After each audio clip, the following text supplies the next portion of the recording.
Hey everyone, thanks for watching. If you'd like to see more Hemi-Sync podcasts, such as Episode 8 with Dean Radin, podcasts that aren't necessarily associated with any particular Hemi-Sync product, but simply feature fascinating guests and subjects associated with the frontiers of consciousness research and understanding, please consider joining our exclusive Patreon page and get some great discounts on Hemi-Sync products in the bargain. Thanks for watching.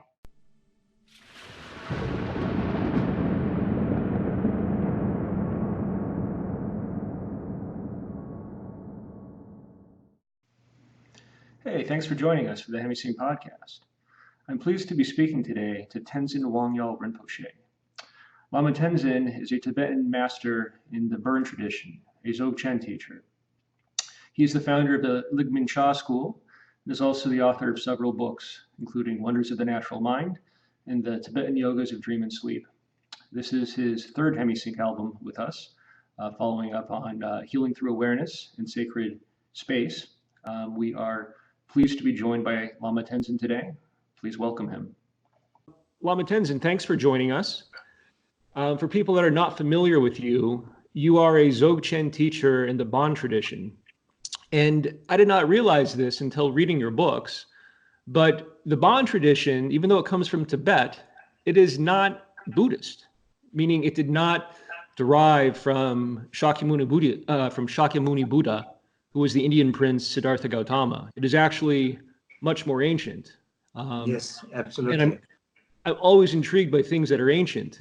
And so I guess you trace your lineage back to Central Asia some 17,000 years ago, which is an incredibly long period of time, predating the last ice age even. And so I'm wondering if you can just kind of start by telling us a bit about your lineage, your teaching, and how it has been passed down over these centuries, maybe just kind of hearing this from your masters. Yeah, so generally speaking, that, when something is so old, it's really difficult to say precisely what really happened, what is really truly what happened or not. But when something is very old, there's always oral traditions, oral histories. And so according to these teachings, it says it's over 17,000 years old. And the founder was called Lord Tombashenap Nuwoche, and from Persia, Central Asia, and coming to many different countries. In the end, it ended up in Tibet. So the Tibetan civilization, Tibetan cultural heritage, all comes from this source. But Buddhism was, from Shakyamuni, Buddhism was introduced in Tibet late 7th century, 8th century. So then afterward, the Burn tradition, the indigenous tradition, Burn tradition, and then the Buddhism from India kind of merged and more integrated together. So it's kind of impacted both ways. Gotcha. And so I guess in the 8th century, there was some overlap with the great Dzogchen master Padmasambhava, who is associated with the Nyingma Pa tradition, if I'm pronouncing that correctly. Yes, so, absolutely. You did correct. Okay. So in the 8th century, the great master Padmasambhava, who's primarily in the Nyingma tradition, but also there's a connection in the Burn tradition. So that time, these teachings were practiced. These Dzogchen teachings were practiced. Dzogchen teachings were transmitted, and then gradually the lineage became different branches of lineages, both in the Nyingma school and the Burn school, the tradition of Dzogchen. Mm-hmm. Interesting. And then can you tell us a bit about your early life, your parents, and kind of how you came into this teaching? Yeah, so I, first of all, I was born into the family, so it was not that difficult to go around and look for one. Mm-hmm. And so, but then also I was recognized by my teacher as a reincarnation Lama, or previous Lama. So these two things kind of became important part of my journey. And since around age 11, I began to, dedicate my life, all my life, through my teachers, practicing and learning and growing up in that environment. So it's been a long, beautiful journey. Uh-huh. And right, so at the age of 11, you were initiated into a particularly esoteric um, body of teaching, right? Yeah. And Yes. I guess I'm intrigued by the importance that dreams play in this particular body of teaching. Can you tell us a bit about that and how that actually played a role in kind Yeah. of, So the you know, teaching, around that age, when I even first went to my teacher with a small group of older monks, I was only like 11, 12 years old, maybe not more than 13. And then my other students were over 50, 60 years old. So I was a little kid there. But mhm, when we went to my teacher, first thing he said, before I accept you, all of you as my student to receive this cycle of teaching, you need to go sleep and come up with your dreams. And if when I see your dream, and then I will like say yes or no. So we all have to come up with our dreams. So then next day we went with our dreams, and then of course he did not send out anybody, but he did make some people do quite a bit of practices and purifications and kind of before he accepted. Yeah. So dream has been very important part. uh-huh. And can you tell us about your particular dream? I thought this was fascinating. You were a bus driver, right? Yes, in my Yeah. dream, I was no, my friend of mine was bus driver, and Okay. this little bus was driving around the same teacher's house, which in reality there's no road there. So, but bus was circumambulating around his house, and the people were coming in and riding the bus, and I was the conductor, so I was giving them the ticket, and Uh-huh. in the ticket there is this. When I open the ticket, there is a syllable ah, the Uh-huh. Tibetan alphabet ah, which is kind of symbolizes the primordial wisdom. So Hmm. ah was there. So I was at that age. I did not know much about Tibetan syllables, what they represents, what Hmm. deeper meanings of them, nothing. But I think my teacher was quite usually wrathful teacher. So when something you have interesting, nice dreams, he would not, compliment or anything. Says, okay, that's fine. Just shut Right. up. Right. You So the accept Tibetan it. symbol, yeah. So the Tibetan symbol Ah is especially central to your teaching. Yeah. You guys use it as an object of meditation, and the image of you being the bus conductor is evocative of someone who's going to be a teacher or is going to lead Yeah. people. And Yeah. so it very, After many years, maybe 20 years, I never thought very much about the dream. When one time I was in Italy mm, doing a little retreat, and I was passing them mm, because we have to do is an object of focus. So when I was passing, and that very moment, and I remember, wow, okay, now I know what that dream meant. mhm. Fascinating. And then you came to the West in your early 20s, correct? Yes, I was around 28, I think. Uh-huh. And so you came to study religion, but you found yourself attracted to the scientific method. Um, and can you tell us a bit about that?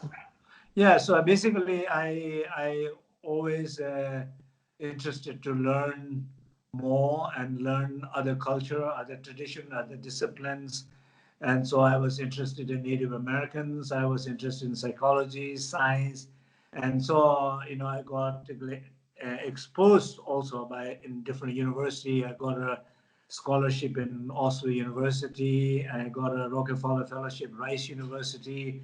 I was very fortunate to get all this access to the university and to learn more. Yes. Mhm. And so what were your early impressions of Western students?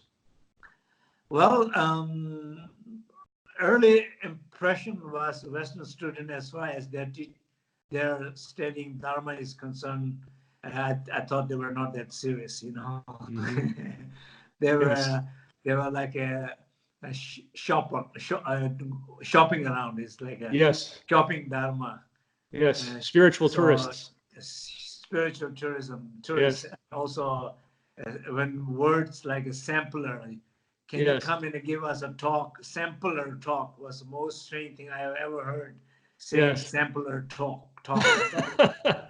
Yes. And so, people that are listening to this have to understand kind of your background and the seriousness of your practice. So when you were, I think, in your early teens, maybe you spent something like 6 weeks in a dark retreat, right? Yes, where you literally sat in a dark room for 6 weeks.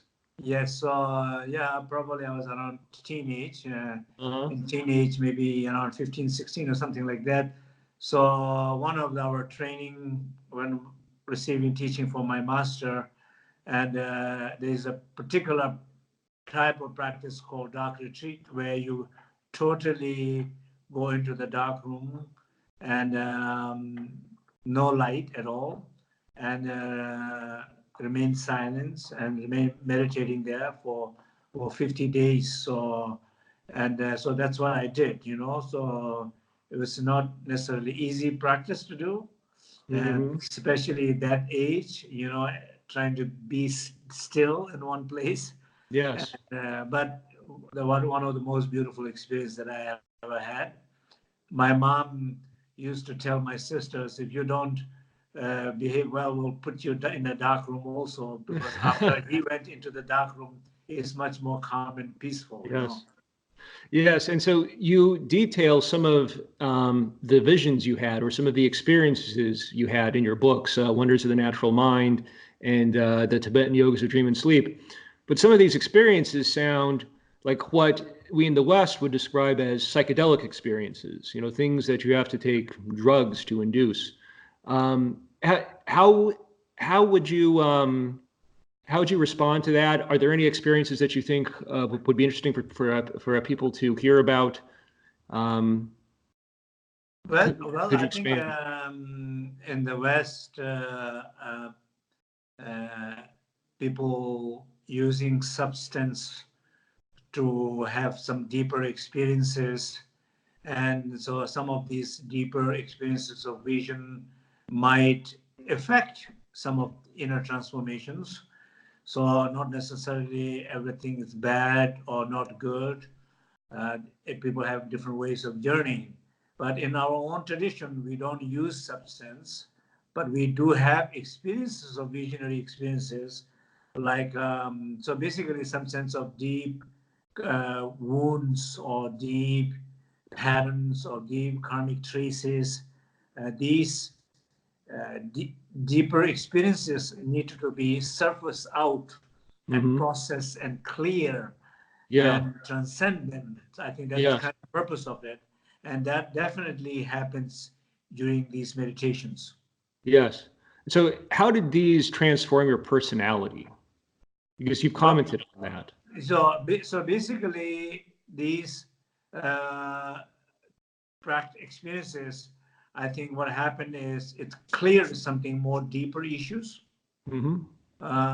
It connects with yourself, and it connects with your potentiality, and it's a very important way of self-development in our Mm-hmm. tradition.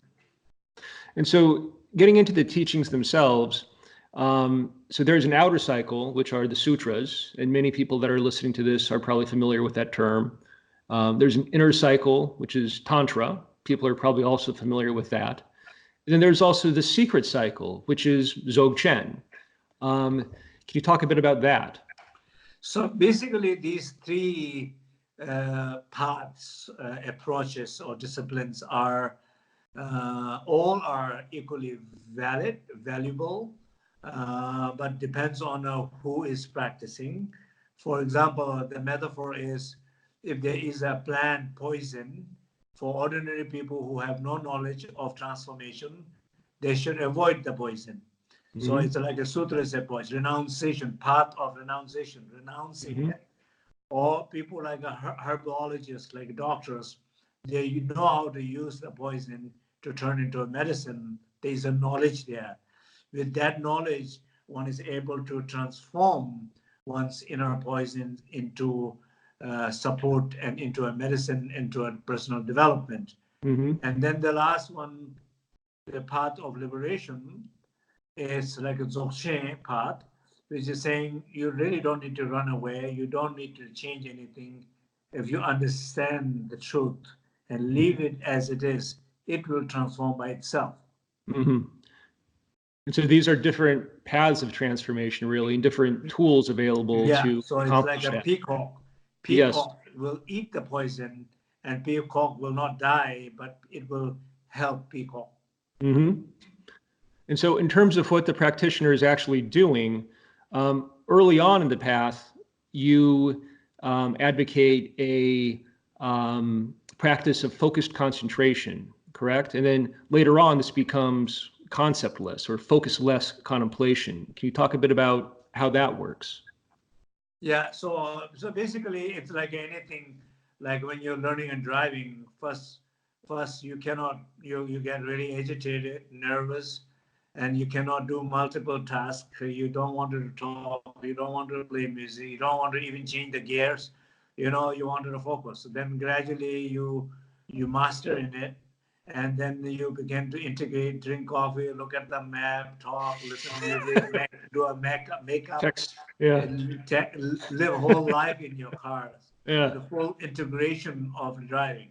So Yeah. same way, first when you are practicing is in the beginning, it requires a very undivided attention, focus, single pointed focus, and people able to sit for hours like that. And then slowly you begin to realize that you don't have to focus that much, but some sense of stability, awareness of stability, it's there even in the movement. And so I guess to kind of put a different cast on it, the early path, the path of concentration, is one based in duality, whereas the latter path of contemplation, of non-focus, is one of non-duality, where you kind of merge with the experience of whatever it is that is occurring. Is that accurate? Okay. Yes. And so in terms of the states of consciousness that the practitioner is working towards, you talk about the experiences of kunzhi and rigpa. Can you please tell us a bit about that? So basically, kunzhi and rigpa is two things. Kunzhi literally means the base of all. Sometimes nowadays I refer as a source, like a source of everything. It's a space. And rigpa literally means the innate awareness or awareness. When you are aware of your source, true source, then you know your richness, your potentiality, the infinite possibility, limitless experiences. So this is the approach here. So basically, just to have experiences of kunzhi. Kunzhi is there, but you need to know, you need to be aware of it. That's where the rigpa comes.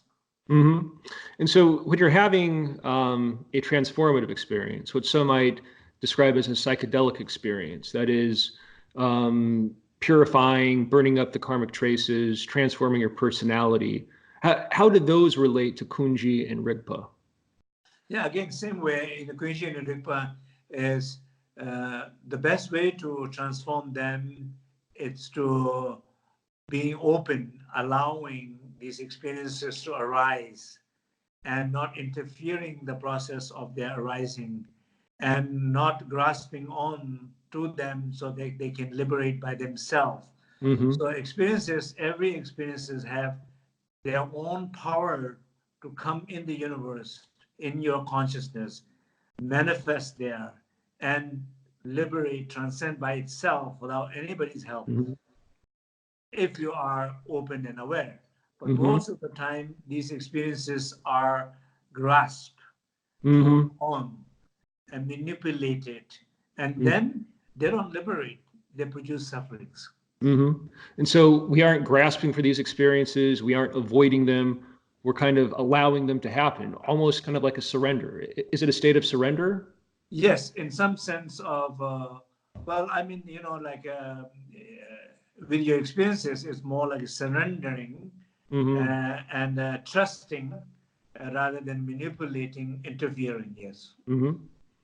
Understood. And so what we're talking about here is really direct experience, which is the essence of Dzogchen, correct? Yes. Yes. Um, and so, one of the things that we can get into when we have this type of experience is, this is emptiness.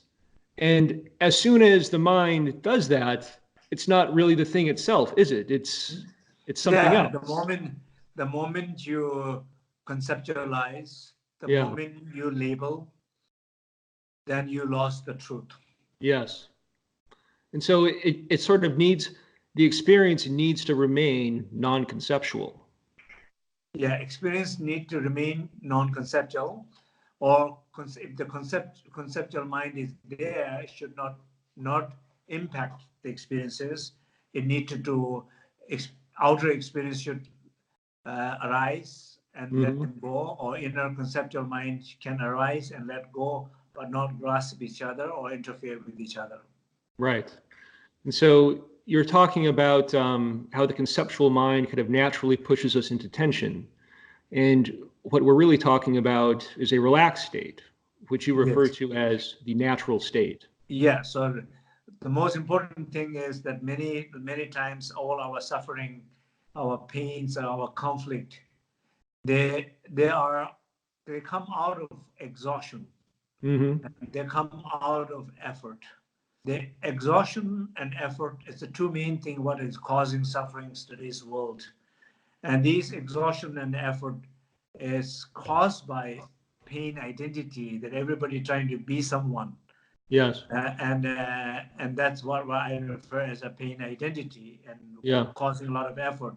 So in order to overcome or transcend the suffering and confusion is to rest deep, and resting is the way of liberating these exhaustion Right. and conflict and pain. Right. And so when we use Hemi-Sync, we have various states of consciousness. One of them that is kind of like the base state is a mind awake, body asleep state. Does that resonate with you? Does that sound familiar? Or Yeah, so yeah. I think in some sense of with the Hemi-Sync, it's kind of supports to bring similar state of Hmm. resting, and when one is able to rest deep, and definitely there is a lot of process are happening within oneself. Hmm. And so, one of the things that I found helpful in working with people over the years is actually pointing out some of these states of consciousness. Because the experiencer might not understand what it is that he or she is experiencing as they're having the experience. But if you point it out to them after the fact, then they say, oh, and it's a conceptual understanding that they're having. But that conceptual understanding can have some value because the next time they go into that state, they're able to hold it more easily and recognize it and perhaps allow it from a non-conceptual Sure. frame of mind. Yeah, yeah. So when in the beginning, when most of the ways of our perception, our understanding, our learning depend on a conceptual mind. So conceptual learning has place. It helps, but as long as one know how to use it well, not get caught up in Hmm. it totally. Thank you for that. Mm. And then I'm curious, while I've got you live and online, I wanted to get your impressions of, and how you kind of reconcile the various teachings that are out there. So let's say we have the traditional Buddhist view, which is that emptiness is the absolute, more or less. Um, and then, say in Dzogchen, you're talking more about a non-dual presence as kind of the absolute. Um, how do you sort of marry those two things or reconcile those two things? Are they Yeah, different? I don't think we need to marry them Yeah. or reconcile. I think they don't have any conflict between Mhm. two. It's just the approach of people, practitioners, able Mhm. to understand one way, one feels more familiar. It's easier to understand one way than the other way. So I don't think one should really limit oneself, which way might be easier for me to understand. I think truth is same. And so, and the truth is same, and ultimately understanding the truth is also same, but approach of understanding the truth might be different. And then what do you think about kind of the Western notion of, well, the contents of my consciousness, my personal history, that's important. Yes, that is important for the pain identity. And for pain identity, how important you make of pain identity. In the West, pain identity, individual is very important, very individualistic sense. And pain identity, everybody, I, me, mine, and that perception of self, even though it never throughout the history, it never stayed the same, but nevertheless, we always think each era, we think self is very important. We don't know what that means. Self-liberation is important. Pursuit of happiness of self is very important. The self is very important all the way, but we don't know who that self is. It seems changing all the time and getting more confusion about what that self is. So I think in some sense it's important, but at the same time, if somebody is able to break through it, it's not important. Right. And so tell me if I'm understanding this correctly, but the self, when we talk about for example, if you have a friend who is suffering, who is confused, and who's telling you the story about why I'm suffering, why I'm confused, history, stories, of course you cannot say this person, come on, forget about all what you're saying is meaningless nonsense, You cannot say that, because that's what this person is experiencing here. It's a true experience, it's true feeling. Saying something, ignoring it will not be nice friend. But at the same time, you also can feel, oh my God, this person is really making up so much stuff. Absolutely not necessary to make up. And how often we feel that way with some friends? A lot. But at the same time, it happened to us. We will tell a story to somebody else, our important story. Somebody else will be feeling the same. Imagine you tell your story to the Buddha. Buddha is thinking, "Oh my God, this guy is crazy." So the truth is, it is crazy. But crazy does not mean it's not meaningless. It's not value. Craziness has to be realized, and the moment you realize there is no story, there is no story. You have created all the stories. So in your particular example, the friend is focused on a particular point of pain and more or less taking that to comprise his entire self. His existence, his consciousness is suffused with pain. That's all he thinks he is. And so this is kind of the self with a small letter S, right? As opposed to the self with a capital letter S. Absolutely. The self that is connected to kunzhi, or that is able to experience rigpa.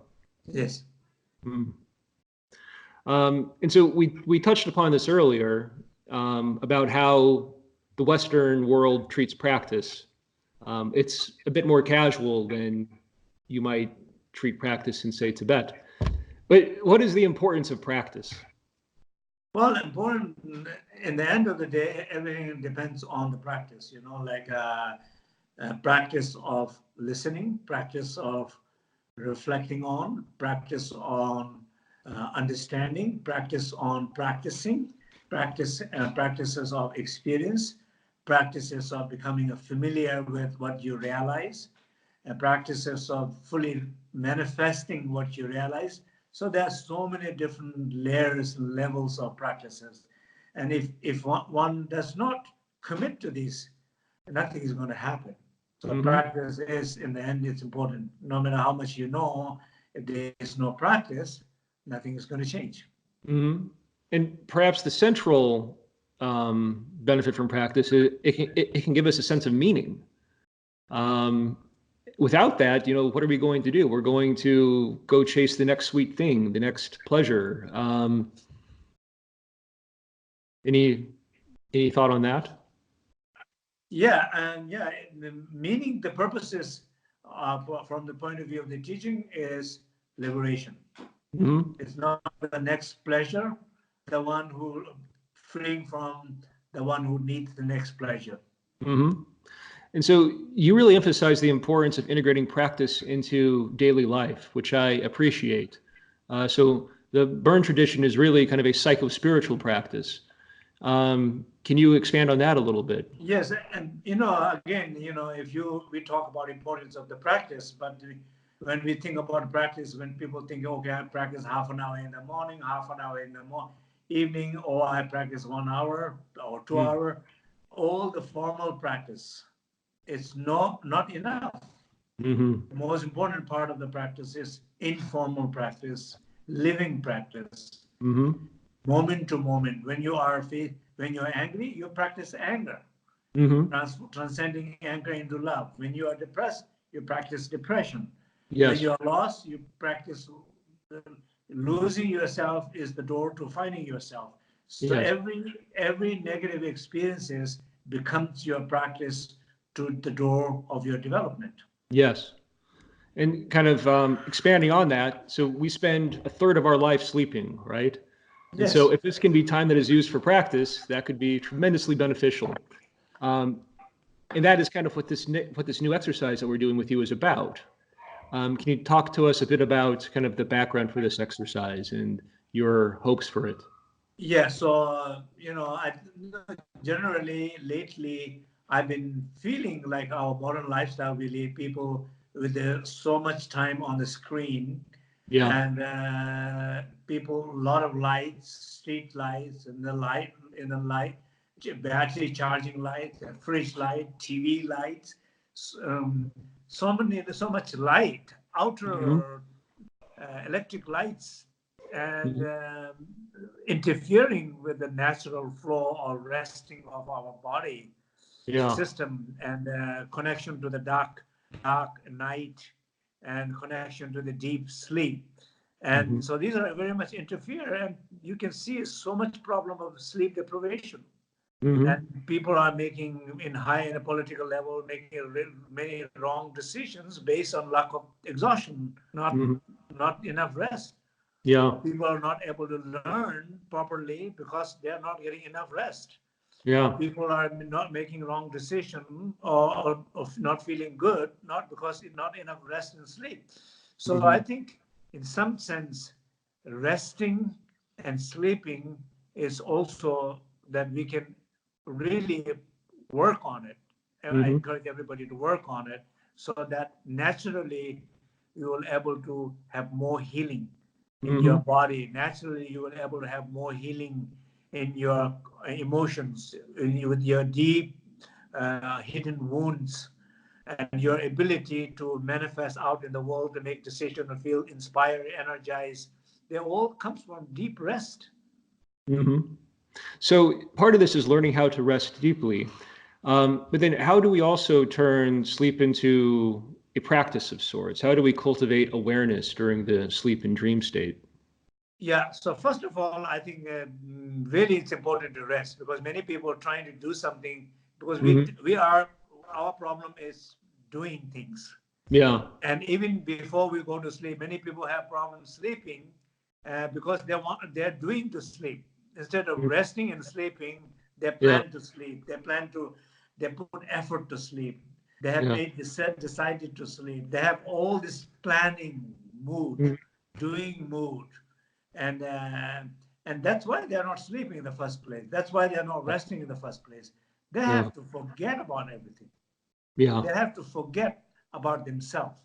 Yes. So the meditation is helping to, in a sense, forgetting your pain identity, and loosening up your effort, and redirecting your focus instead of focusing on things you haven't done that day. unconsciously, focusing on this beautiful space of night or sleep, sacred sleep. So going deeply into that space, resting Yes, deep. absolutely. So I'll share a personal anecdote here. So I was really enthralled with your book, the Tibetan Yogas of Dream and Sleep, and undertook some of the practices. So there are kind of 4 practices you do during the night. And the first is, again, visualizing the Tibetan letter Ah, kind of in your chest, I believe, on like a lotus flower. And so what I found in doing these practices, similar to other lucid dreaming practices I've done in the past, is that it creates a very light sleep state as opposed to a deep sleep state. And I found that over time, I missed sleeping deeply. I like the experience of falling asleep and experiencing the annihilation of sleep, which doesn't seem to marry well with a practice of lucid dreaming or dream yoga. Do you have any thoughts on that, or am I doing something wrong? No, I think for people generally, well, I mean, for example, idea will be definition of rest. Let's think about an awakened state. You can say, well, for me, resting is to go to the beach and lie down. Yeah. And so there are people who only know how to rest is go to the beach and lie down. Or there are also people who can rest painting from their heart, singing from their soul, or learning to express. They can rest through the expressions deep enough, because rest means touching to the core.